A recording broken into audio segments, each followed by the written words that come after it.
നമ്മളത് നോമ്പ് തുറയല്ലല്ലോ, നോമ്പ് തുറയല്ലേ.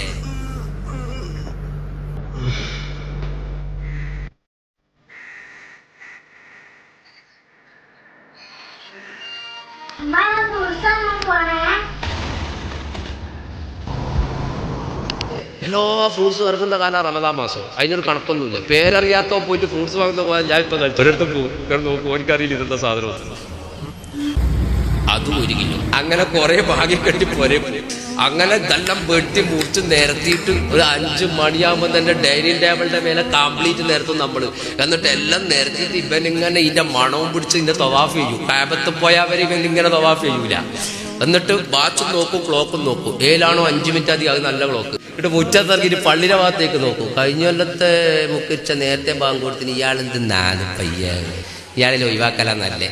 പിന്നെ നേരം കൂട്ടാനുള്ള പണി എന്താ അറിയോ? പ്ലേറ്റ് മാറ്റലാണ്. ബത്തി എടുത്ത് ആപ്പിൾ എടുത്ത് മുന്തിരി എടുത്ത് ഓറഞ്ച് എടുത്ത് അപ്പുറം ജ്യൂസ് എടുത്ത് ഗ്ലാസ് എടുത്ത് ജ്യൂസിൽ ഇങ്ങനെ മാറ്റി നിൽക്കുമ്പോൾ പള്ളിയിൽ മൈക്കെന്നാക്കാൻ വേണ്ടി മുക്കിച്ചെന്താക്കും മുട്ടും.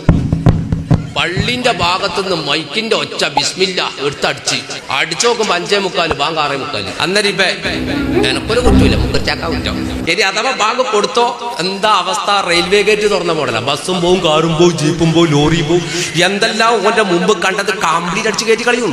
അടിച്ച് കയറ്റി ഒന്നും പറയണ്ട, എഴുന്നേറ്റിട്ട് ഇങ്ങനെ നിൽക്കും. ഇനി എന്താ ബാക്കിയുള്ള നോക്കിയിട്ട്